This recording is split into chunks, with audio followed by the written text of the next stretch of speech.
Krishna Hare Hare Hare Rama Rama Rama Hare Hare Hare Krishna Krishna Krishna Hare Hare Hare Ram Ram Ram Hare Hare Hare Krishna Krishna Krishna Hare Hare Hare Ram Ram Ram Hare Hare Hare Krishna Krishna Krishna Hare Hare Hare Rama Rama Rama Hare Hare जय श्रीला प्रभुपाद की जय हरिनाम संकीर्तन यज्ञ की जय ओम नमो भगवते वासुदेवाय ओम नमो भगवते वासुदेवाय ओम नमो भगवते वासुदेवाय ओम अज्ञानतिमिरान्धस्य ज्ञानञ्जनशलाकया चक्षुरुन्मिलितं येन तस्मै श्रीगुरुवे नमः श्रीचैतन्यमनोभीष्टं स्थापितं येन भूतले स्वयं रूपकदा मह्यं ददाति स्वपदान्तिकं वन्देऽहं श्रीगुरु श्रीयुतपदकमलं श्रीगुरुन् वैष्णवांश्च श्रीरूपं साग्रजातं सहगण रघुनाथान्वितं तं सजीवं साद्वैतं सावधूतं परिजनसहितं कृष्ण चैतन्य देवं श्रीराधा कृष्ण पादान् सहगण ललिता श्रीविशाखान्वितांश्च हे कृष्ण करुणा सिन्धु दीनबन्धो जगत्पते गोपेश गोपिका कान्त राधा कान्त नमस्तुते तप्त काञ्चन गौरंगी राधे वृन्दावनेश्वरी वृषभानुसुते देवी प्रणमामि हरिप्रिये वाञ्छाकल्पतरुभ्यश्च कृपा सिन्धुभ्य एव च पतितानां पावनेभ्यो वैष्णवेभ्यो नमो नमः जय श्री कृष्ण चैतन्य प्रभु नित्यानंद श्री अद्वैत गदाधर श्रीवासादि गौर भक्त वृंद हरे Krishna Krishna Krishna Hare Hare Hare Ram Ram Ram Hare Hare welcome everybody for the today evening ICF session for Srimad Bhagwatam. Ideally it was Shubhangi Mataji's class. For some reason she is not able to make it. For some services she's engaged with some services, so I am taking up. I am a small insignificant replacement of Mataji. Will try my best, so please forgive if anything goes wrong. I firstly welcome you all for today evening session. I'll just put up the verses which we are going to take up from Canto 4, chapter number 22. We are running through the verses 17 to 19 today.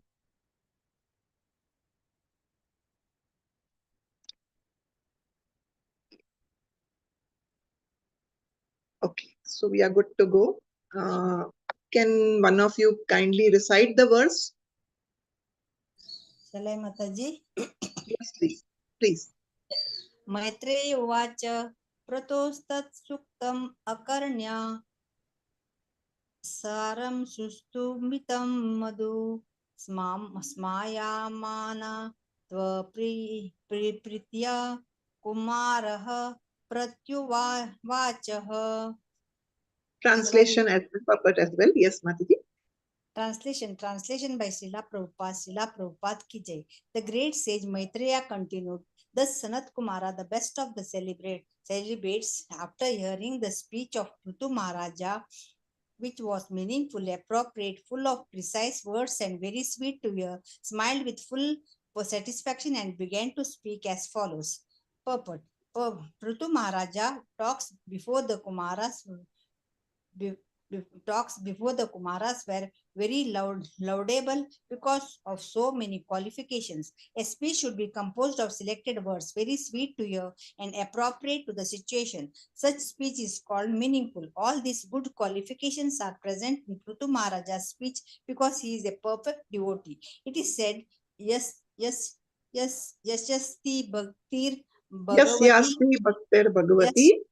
yes, यशास्ति भक्तिर्भगवती अकिंचन सर्वैर्गुणैः तत्र समसते suraha. For one who has unflinching devotional faith in the Supreme Personality of Godhead and is engaged in his service, all good qualities become manifest in his person. Bhagavad Gita 5, Bhagavad 5.18.12. Thus the Kumaras were very much pleased and Sanat Kumara began to speak as follows. Hare Krishna Mataji pranams. Thank you so very much, Mataji, for reading it for us. So we commence our session today. So the great sage Maitreya continued. So who is Maitreya ji talking to? Between whom is the conversation on? Can we recall that? The conversation is happening between Maitreya and Vidura. Vidura. Yes, thank you, Prabhu. So Vidura and Maitreya conversation is happening. So from this verse, we can understand what is primarily emphasized here is the Vaishnava dealings, and most specifically to say in this verse, the speech of Prithu Maharaj. We already saw from the previous verses how Prithu Maharaj, who is himself a wonderful, great devotee, pure devotee, incarnation of the Supreme Lord actually, he is kind of a Rajarishi. He is welcoming the four Kumaras with best of words, wonderful glorification. The words, with chosen words, and he's used sweet words also. Okay, it is written here, meaningful, which was meaningful, appropriate, full of precise words, and very sweet to hear. So Prithu Maharaj has welcomed the four Kumaras fabulously, and he's given them a lot of respect and honor through his words. And mind you, here it is written, it is precise. The speech is not very lengthy. The speech comprises of very beautiful selected words, and it is very precise. So, do you think the saintly personalities, these four Kumaras or any other saintly personality for that matter, is seeking after adoration and glorifications? Can anyone answer me? Are they looking for that glorification for themselves? No, Mataji. No, Mataji. No. So the saintly personalities are not worried for that. But why do we glorify a saintly personality or a great Vaishnava? Because that's So that our culture. others will come to know. That's our culture. That's our Vaishnava etiquette. Any ISKCON programs, if we all have attended, we see the superior personality, superior authority, say like temple president, always welcomes the great saintly personalities like sannyasis coming up into the temple. They glorify them in few brief words, a short introduction. Words are spoken about their services, about what contributions they have made, so that whatever they will speak will have a deep impact on the listeners into their heart once they know their exalted position. So this is very essential, this thing, Vaishnava etiquette, to always glorify those exalted personalities, which Prithu Maharaj did very wonderfully using the sweet words. So here, speech is emphasized. How should a speech be? Speech means spoken words, the words that we normally speak. What does Bhagavad Gita have to say about our words that we speak? Anybody remembers that verse? What is considered as austerity of speech? 17th chapter, if I'm not wrong, mentions about it. Anybody can recall? Anudvega karam vakyam. Satyam priya hitam chayat. Anudvega, the words shouldn't agitate somebody's mind. Bhagavad Gita already describes how our words should be. So, Anudvega karam vakyam, satyam priya hitam chayat. The words should be, we should always, when we are using the words, when we are speaking, This power of speech is a wonderful gift given to us by Supreme Lord. But we should be very cautious and careful about our words. Please understand this through various examples from the Shastras also. Particularly this verse is speaking more about the speech of Prithu Maharaj. So,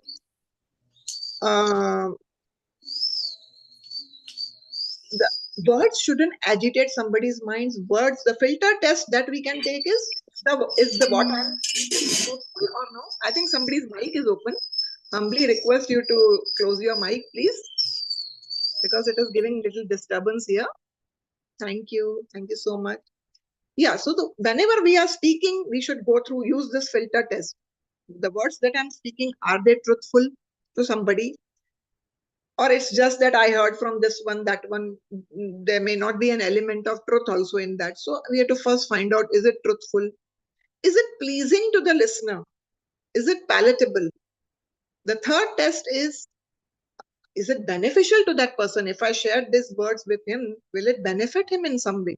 So this filter test is very essential before we ideally open our mouth and utter some words.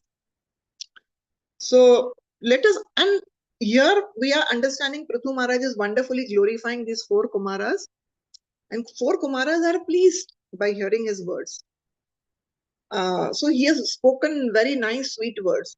Now, there's a very thin line of demarcation between sweet words and flattery. Here, when I say sweet words, it doesn't mean sugar-coated words, which are like a flattery. What is the difference between sweet words and flattery? Anybody knows a little bit? Can we can we share if we have some clue on this? Flattery se kya hota hai? It only bloats our false ego. It is not genuine. It is, yeah. Sorry, Mataji, please carry on, continue. Mataji, when flattering, what happens is that person gets happy temporarily, Yes. and he's like flying high, listening to those. But Yes, it on is not cloud true. nine. Yes, yes. So, Yes. but sweetness is making them remember. Whenever we think about that person, we think how sweet he was. It stays in our mind, Mataji. Hare Krishna. Yes. Thank you so much, Mataji. So yeah, when we are speaking sweet words, they generally come from our heart, and those are genuine. Here we see Prithu Maharaj is genuinely glorifying the four Kumaras, while the flattery may be just to bloat somebody's ego. As you rightly said, it may make a person happy temporarily, and it's not going to have a lasting impact.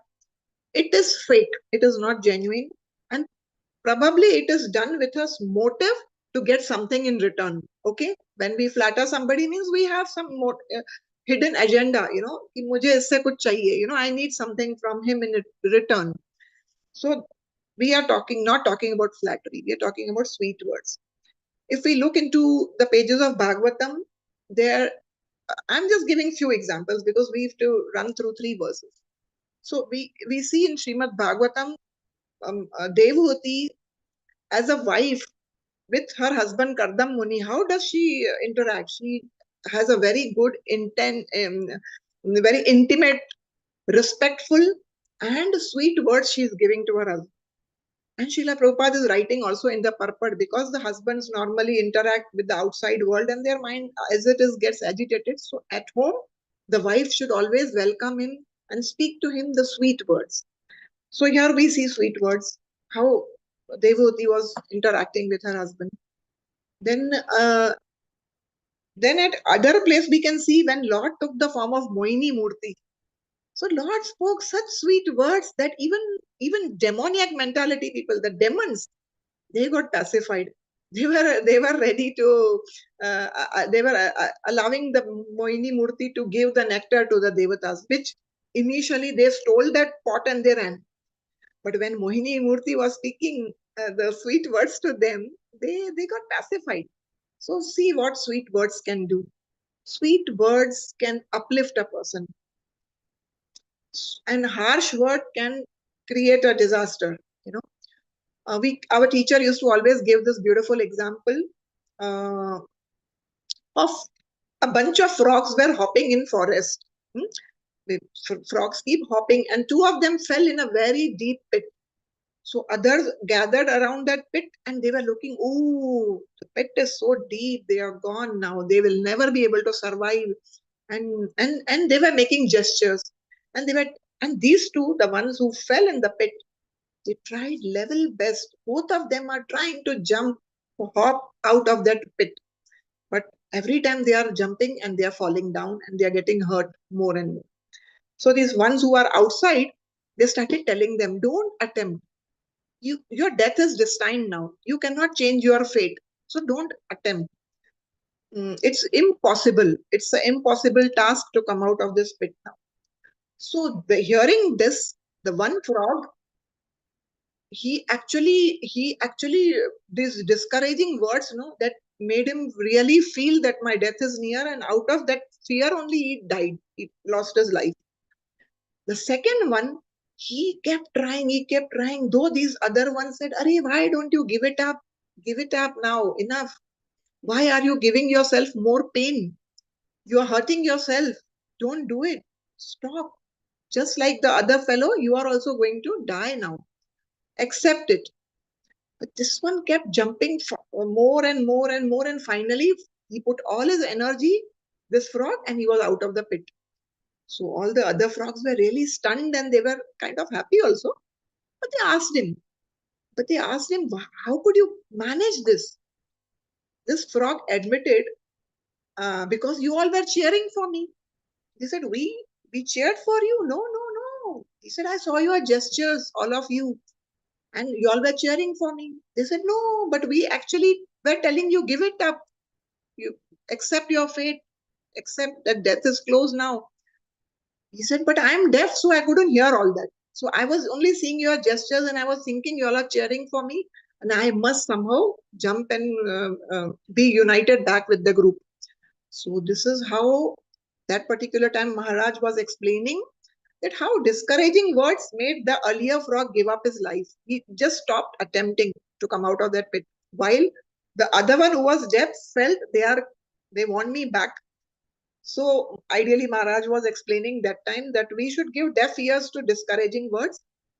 Ideally, one's words should be sweet, inspiring, encouraging for the others. Not that we should discourage somebody. So such words, how to make use of words is also an art which Srimad Bhagwatam teaches us wonderfully. Now, in comparison to sweet words, when we speak of harsh words, as I said, can bring so much of disaster. In Srimad Bhagwatam, when we see Daksha Prajapati's episode, we see Lord Shiva, his son-in-law, who was sitting in meditation. He was faultless. Just because he didn't rise up and give honor to Daksha Prajapati, he got infuriated. He was very angry upon Lord Shiva. And he started hurling abusive and insulting words upon Lord Shiva. And this agitated the Shiva Ganas, especially Nandishwara. His eyes became red and he was very angry. Not only that, Mother Sati, who later on went to her father's yagya, she when she heard the words of hatred of Daksha Prajapati towards her husband, she was so upset and disturbed, and she really didn't want to ever associate back with her own father. This association was due to the bodily connection. She was his daughter. As a result, she decides to quit her body. So Daksha's harsh word, it ultimately led to such a big catastrophe. Mother Sati, she lost her life, Lord Shiva, and there was so much of cursing, and this party is cursing, that party is cursing. Actually, Daksha, it became a big chaos there in that yagya, if we go in the details. So it caused so much bad things to happen. So harsh words, insulting words. Next example that we see from the Shastras is about a 5-year-old boy, Dhruv. What did his mother, Suruchi? She also spoke piercing, sharp words. And that made Dhruv, a 5-year-old Kshatriya boy. Kshatriyas cannot take any insults, right? So this Kshatriya boy, a 5-year-old child, he was so aggrieved. And even his mother Suniti, she was also feeling the pain and the suffering of her son, that he left the palace and he goes to the forest. And he was, Srimad Bhagwatam, it is mentioned that a aggrieved person's condition is just like a burning leaf in the forest fire. Firstly, there is forest fire, it is itself painful, and the leaf is burning. So it is that bad feeling, when you get to hear insulting and harsh words. So it is very wrong to use the harsh speech. What does harsh speech do? It makes you tone emotionally. You are getting tone emotionally completely. It's so bad. But now again, it is Bhagavad Gita says Satyam Priyam Hitam Cha. So if we have to say Satya, but how can we say it in a very palatable way, in a nice way? So there also we have an example, a short story which we have heard from our superiors, that there was this one princess. She's very young, very beautiful. In their kingdom, a wonderful painter comes, and he's very famous for his making paintings. And also, the princess calls him, and she says, "I would like to get my painting made by you," which he does. And he does it it was such a beautiful piece of art. I mean, the princess just loved it, and she was feeling so happy. And time passed, and around 20-25 years passed, a big span, 2-3 decades passed. This artist back again in that kingdom, and this princess again remembered, oh, he's the same person who made this beautiful painting for me, so I will call him again. And this time again she requested him that I want you to make my painting. And when he made it and he showed the princess that painting, the princess just didn't like it. Can anyone tell me why she didn't like it?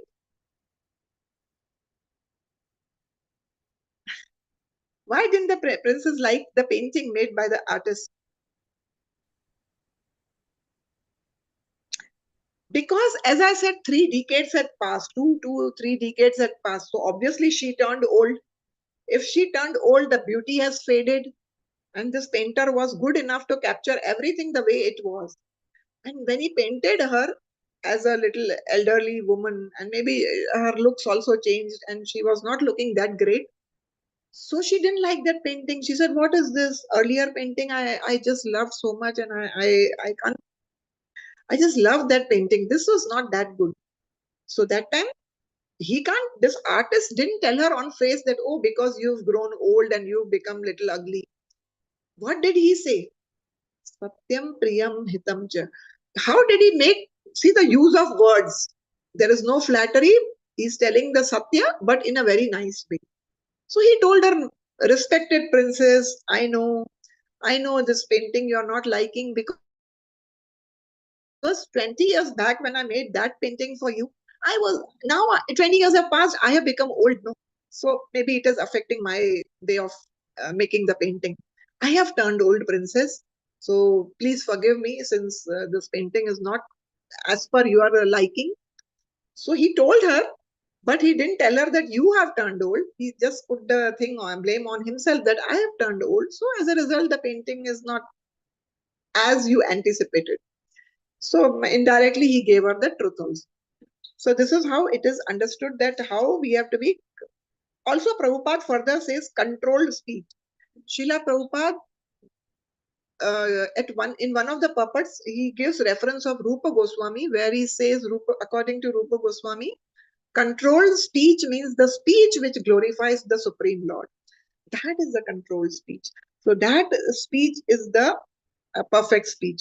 So we just understood what was the take home from here in this verse is, from this verse, what we can learn, we have to be careful about our utterings. The words once uttered can't be taken back. So we have to be very watchful about our speech. Also here in this purport it says the words yasyasti bhakti bhagavati akinchana sarve gunes tatra samasate sura.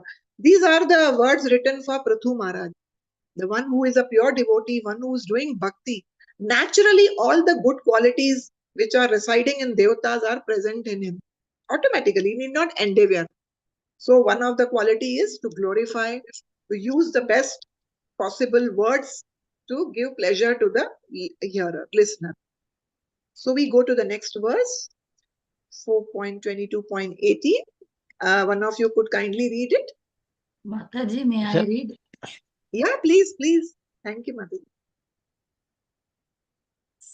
Sanat Kumara Uvacha Sadhu Prastam Maharaja Sarvabhuta Hitatmana Bhavata Vidusa Chapi Sadhu Namatir Idrisi.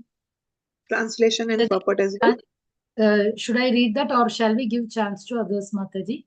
I think others Yeah, are. yeah. Anybody else whoever would like to read, please unmute and start reading translation. Thank you, Mataji.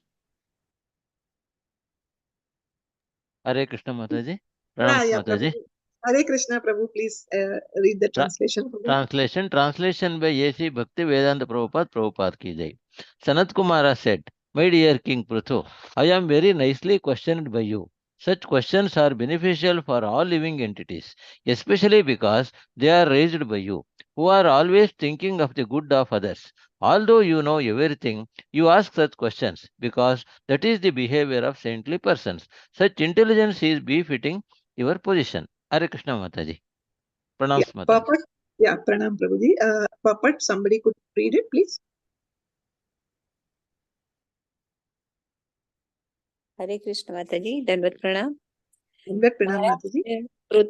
Maharaj Pruthu was conversant in transcendental science, yet he presented himself before the Kumaras as one ignorant of it. The idea is that even if a person is very exalted and knows everything, before his superior, he should present questions. For instance, although Arjuna knew all the transcendental science, he questioned Krishna as if he did not know. Similarly, Pruthu Maharaj knew everything, but he presented himself before the Kumaras, as if he did not know anything. The idea is that question by exalted person put before the Supreme Personality of Godhead or his devotees are meant for the benefit of the general people. Therefore, sometimes great personalities put themselves in that position and inquire from a higher authority because they are always thinking of the benefit of others. Hare Krishna. Thank you, Mataji. Thank you so much. So here, the prime thing, the essence in this verse is Sarva Bhuta Hitatmana. The saintly people, the Vaishnavas, their sole aim is always looking for the good of others. And they are paradukha dukhi. If they can't see people suffering. So their only motive, their only purpose of life is only how to, do the good for welfare of the others, mankind, humanity. So that is their prime goal. So now in this we see Prithu Maharaj, Sanat Kumar is appreciating the questions asked by Prithu Maharaj. How many questions Prithu Maharaj asked Sanat Kumar? The 4 Kumaras, how many questions were put by Prithu Maharaj? Anybody can recall? Prithu Maharaj asked 2 questions specifically to these 4 Kumaras. The first question being, the one who is in the household life and is a materially entangled person, how can there be auspiciousness in his life? The second is, how can one attain the goal of life quickly? So these are the 2 questions put by Prithu Maharaj to 4 Kumaras, and these are definitely questions for all of us because this will help everybody. Ideally, when we see materialists or any living entity for that matter, Srila Prabhupada in one of the purports says, and I think even I have discussed in prior also in one of the classes, that how the morning happens, the birds, the animals, the humans, everybody starts talking. The birds begin chirping. And while they are chirping, what do you think they are talking? Which questions are they asking? They are asking, worm, worm, worm, worm. Where is the worm? Where is the worm? Where can I find the worm for eating? The dog, if at all you see, the dog must be thinking, who's this? Why has he come in this area? This area belongs to me. Dog must be thinking like this. A spider, oh, when will this fly come and get caught in this web? A human, materialist, what will he say? Anywhere he will go, what is the best price that I can get for this? Please give me the best price. What is the best price? So they are looking for a best deal on sense gratification. So this is how the entire world is going around, just asking questions which have absolutely no relevance. But the Vaishnavas, the saintly personalities, what is their curiosity? What is their inquisitiveness? What are they asking questions? We just saw Prithu Maharaj. But if we look into Shastras, the sages of Naimisharanya, in the they were worried that very soon Kali Yuga is approaching. This yuga is such a degraded yuga. People will be short-lived. They will not be spiritually inclined. Kalira dosha nide rajan. It is nide. Nide means it's the ocean of faults. That age is just approaching. So how can we help the humanity? How could we do something for the welfare of such people? So they were doing yagyas for 10,000 years, but nothing, just their faces turned black. This is what is written in Bhagwatam. That's when Suta Goswami arrives. And what do they do, these sages? Shanaka Rishi, he starts asking on behalf of all the sages, he's putting questions in front of Suta Goswami, who was present when Bhagavad Katha was being spoken by Shukadev Goswami to Parikshit Maharaj. So this Suta Goswami narrates the whole of Bhagavatam. But what were the questions put to Suta Goswami? Bhagavatam begins, 6 questions were being put in front of Suta Goswami. What are these questions? The questions are for the welfare of the mankind. First question is, what is the highest, ultimate good for all the people? The second question that they ask is, what is the essence of all the scriptures? The third question they ask is related to the Lord again. Why did Krishna appear as the son of Devaki?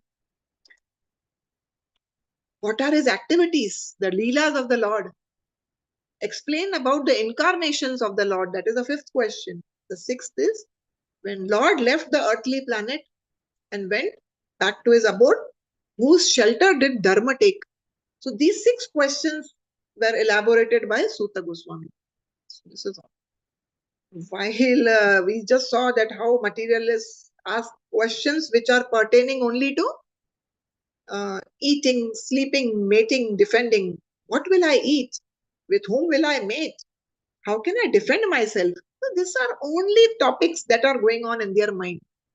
And these are the questions they are keep asking like that. But the spiritualists, the transcendentalists, the Vaishnavas, the saintly personalities, when they are coming, saintly personalities, the Vaishnavas like Prithu Maharaj, they will put such questions which are for our highest benefit.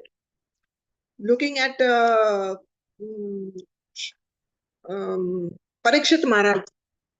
Now, Parikshit Maharaj had darshans of Lord Krishna while he was in the womb of his mother. He is that great personality. He's the grandson of the Pandavas. He knows the position of the Supreme Lord. Yet, what question did he ask to Shukadev Goswami? What is the duty of the one who's about to die? So this is a question for all of us. It is such a relevant question. We all are going to die. So what is our duty? And this led to advent of Srimad Bhagwatam. Just because Srimad Bhagwatam advented because of the mercy of Parikshit Maharaj. And this Srimad Bhagwatam is dispelling the darkness of people of Kali, age of Kali.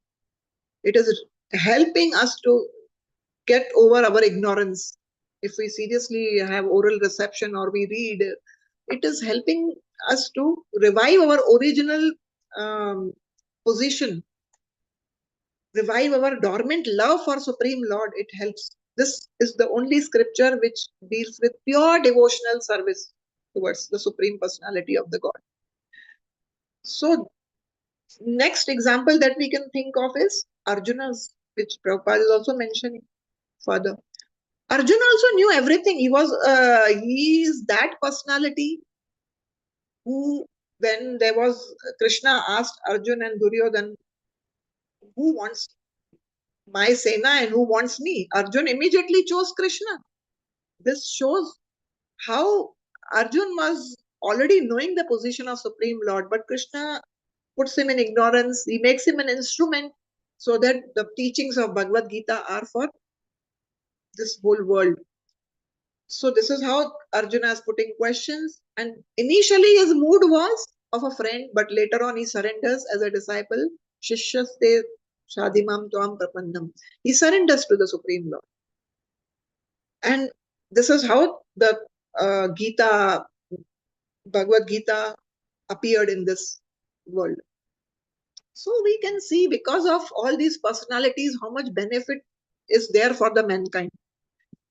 So in this verse further, what is written is, although you know everything, you ask such questions because that is the behavior of saintly person. So we just saw these personalities, though they know the transcendental subject matters, but for the benefit of a common man. Now Prithu Maharaj put these questions for the benefit of the citizens of his kingdom, so that they get the answers, all this transcendental knowledge through these four Kumaras. Also, these Vaishnavas, these personalities like Prithu Maharaj, they are so humble. Their mood is of humility, their mood is of service attitude. They want to serve the citizens. And their mood is, they present themselves as if they don't know anything. So that is the beauty. Though they know everything, but they are such sincere seekers should be like this. This is what we learn from here in this verse.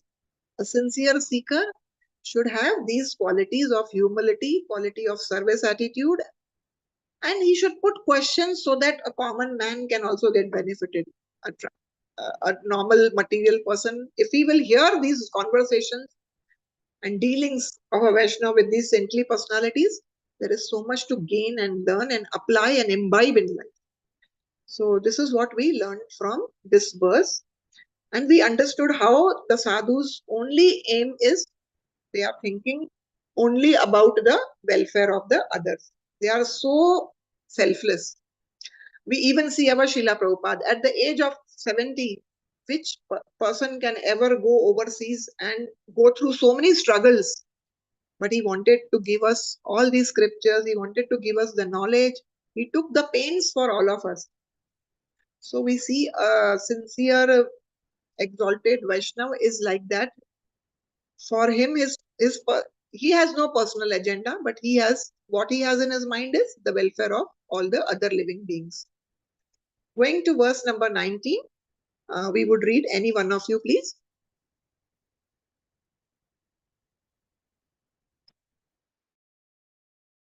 Kindly, could you recite this verse, please? Hare Krishna. Hare Krishna, Mataji. Yeah, please continue. Can I read, Mataji? Yeah, please continue. Sangama khalu sadhunam bhayesham cha sammatah yat sambhashanas samprashna sarvesham vidanotisam. Translation also, Mataji, please continue. Hare Krishna, translation by Srila Prabhupada ki jai. When there is a congregation of devotees, their discussions, questions, and answers become conclusive to both the speaker and the audience. Thus, such a meeting is beneficial for everyone's real happiness. Purport as well, Mataji. Hare Krishna. Hearing discussions among the devotees is the only means to receive the powerful message of the Supreme Personality of Godhead. For instance, Bhagavad Gita has been well known all over the world for a very long time, especially in the Western world. But because the subject matter was not discussed by devotees, there was no effect. Not a single person in the West became Krishna conscious before the Krishna consciousness movement was founded. But when the same Bhagavad Gita was presented as it is Through the disciplic succession, the effect of spiritual realization was immediately manifested. Sanat Kumara, one of the Kumaras, informed Prithu Maharaj that his meeting with the Kumaras benefited not only Maharaj Prithu but the Kumaras as well. When Narad Muni questioned Lord Brahma about the Supreme Personality of Godhead, Lord Brahma thanked Narad Muni for giving him a chance to speak about the Supreme Lord. Therefore, questions put by a saintly person to another saintly person about the Supreme Personality of Godhead or about the ultimate goal of life surcharge everything spiritually. Whoever takes advantage of such discussions is benefited both in this life and in the next. Should I continue? Yeah, Mati. Just The one more word, paragraph. the word Ubhayesham can be described in many ways. Generally, there are two classes of men, the materialist and the transcendentalist. By hearing discussions between devotees, both the materialist and the transcendentalist are benefited. The materialist is benefited by association with the devotees because his life then becomes regulated so that his chance of becoming a devotee or making the present life successful for understanding the real position of the living entity is increased. When one takes advantage of this opportunity, he is assured of a human form of life. In the next birth, or I'm sorry, I went past that. He may be liberated completely and go back home, back to Godhead. The conclusion is that if one participates in a discussion of devotees, he is both materially and spiritually benefited.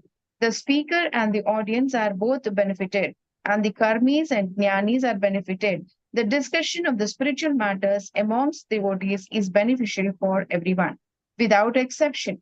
Consequently, the Kumaras admitted that not only was the king benefited by such a meeting, but the Kumaras were as well.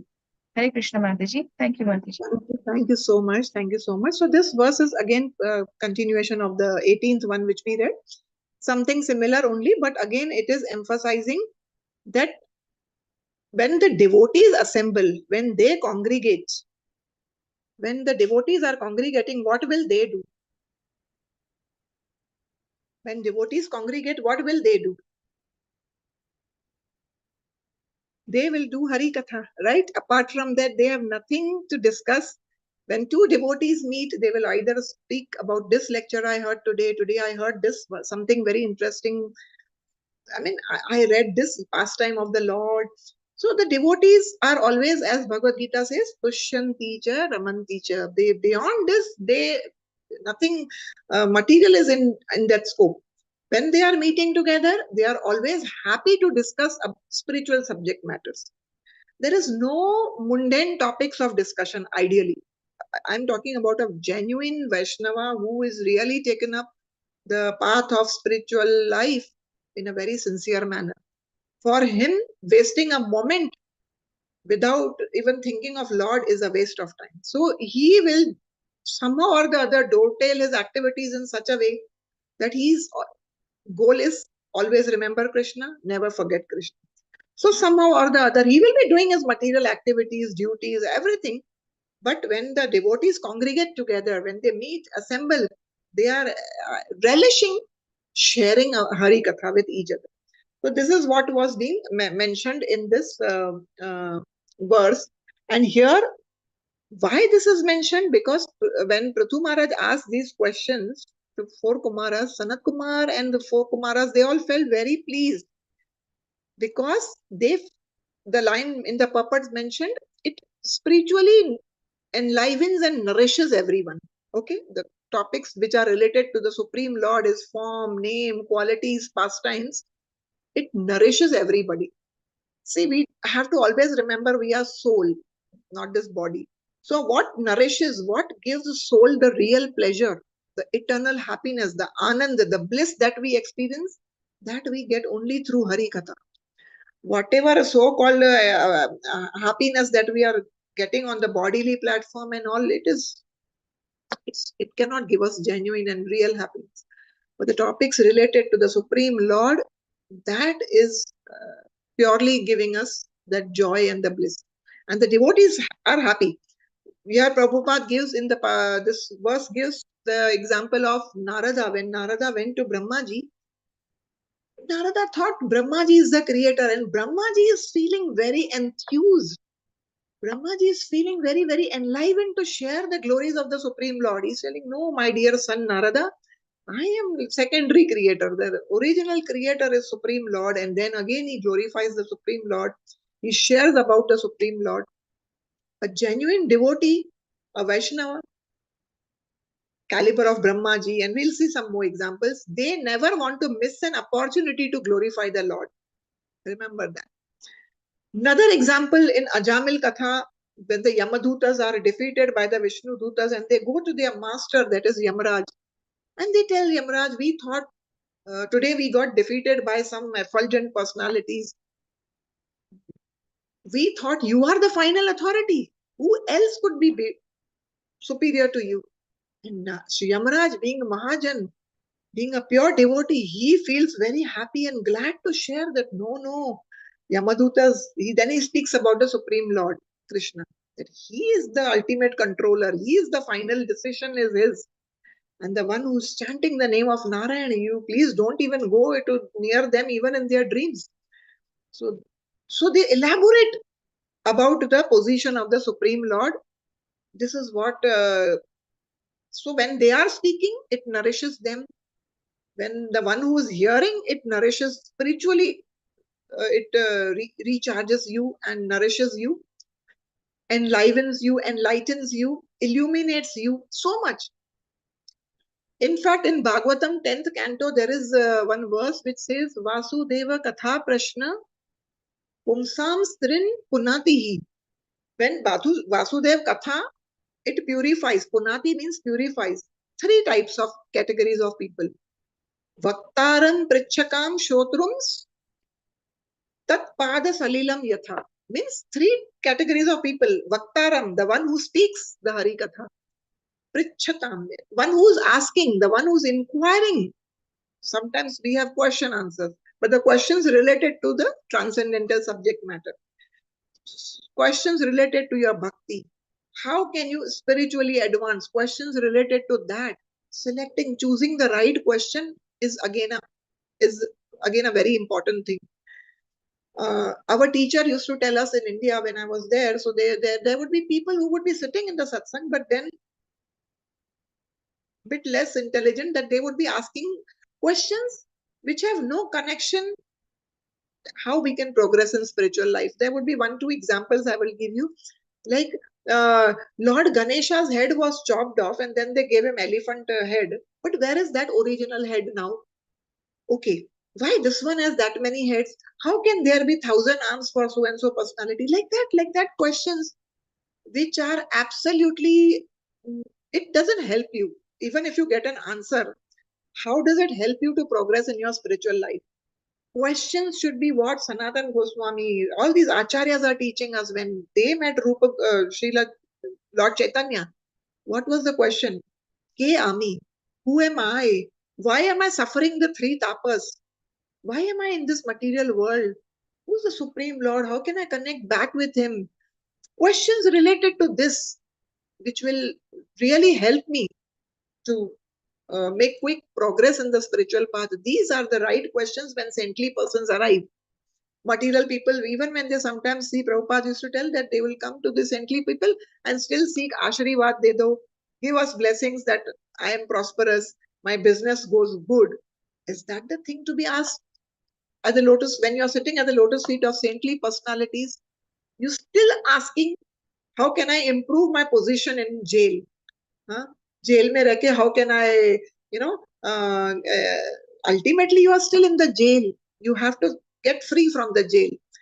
So it is like that. Like Prabhupada used to give example of this old lady who had a burden of sticks on her head and she was passing through the jungle.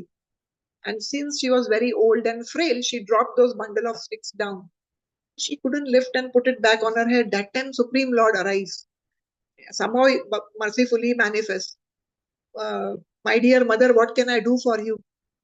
She says, please help me to put this bundle of sticks back on my head. So is it a wise thing to do? Supreme Lord was there. You could have asked, Lord, free me from the cycle of birth and death. So that is important. What my questions should not be related to, as I said, eating, sleeping, mating, defending. How can I better my material existence? That's not going to help me. My problems are not going to get sorted out permanently. Permanently, it can be sorted when I ask questions which have relevance for my spiritual growth. So that is what is important. And as in the purport it is mentioned, it can help these, if two personalities, a Vaishnava and a saintly person, they are enlightening. Even a materialist, Jnani, Karmi, whoever this person is there, even in that assembly, even he gets benefited. And if he takes those teachings to heart, he can also, it can bring a transformational benefit and effect for that person. I still remember when I was very new and I was with ISKCON in India. So there was this one person on a Sunday feast program, and a very great personality on the asan was speaking. He's raising his hand and asking one question: why do you Hare Krishnas chant even on the streets? So then, it was such a, questions have sometimes are really not very sensible ones. So yeah, I still remember. And the speaker said, then can I ask you one question? Instead of giving him a proper answer, he said, can I ask you, why do all the people even smoke and all on the streets and all? In fact, when we are chanting even on the streets, every living entity who will hear the holy name will get delivered. He will be benefited. In fact, we are doing the highest good for all the living entities who are actually not chanting. But even by hearing this holy divine names, holy names, when we are chanting, even if it enters their ears, still they will be benefited. So we are actually doing good for the people. So this is how the speaker on the Vyasasana ended. So I was telling you how three people get benefited: the speaker, the one who asks questions related to the Supreme Lord, bona fide questions, and the one who's listening, one who's a listener, hearing the Katha, Hari Katha. So all these people are purified just as Ganges purifies the upper planetary system, middle, and the lower planetary system. So this is mentioned in this verse, which I mentioned now, Vasudeva Katha Prashna. So our Maharaj was one time even mentioning Srimad Bhagwatam Katha, when one who's speaking, one who's listening, one who's inquiring about the Lord, one who's making inquiries, they get purified. Their consciousness is really evolved. It helps that person to grow spiritually. Not only these people, the Bhagwatam book, when it is printed, those who printed that Srimad Bhagwatam, the trees, those who distribute the Srimad Bhagwatam, they are also delivered. The trees which were cut down for making the paper on which the glories of Lord were written, even those trees are benefited. That how much is the glories of Srimad Bhagwatam and how much is the purifying potency, our destroying our anarthas, dispelling our ignorance. That is the potency of Srimad Bhagwatam. So in these three verses, we learned the power of speech, very important. What questions to be asked, which pertain to our spiritual growth, that is important.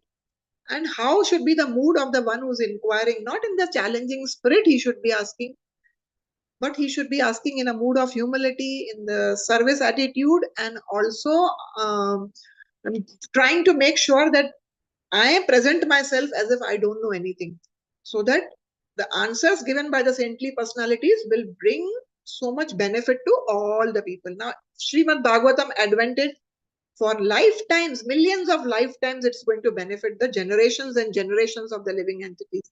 Just by Parikshit Maharaj asking him what is the duty of a person who's about to die. And we all are going to die. So it is relevant to all of us. So with that, we will end this katha here, the three verses which I could take up. Of course, it was Shubhangi Mataji's class and she would have done more justice, but I am just a replacement. Thank you, everybody, for your patient listening again, and hope it makes sense. Any queries, any corrections, any additions, I would feel more happy if you have any additions to make or any corrections to make. Thank you. Hare Krishna. Dandavat Pranams. Thank you so much, Mataji. It was an excellent class. Even we, after the class, I used to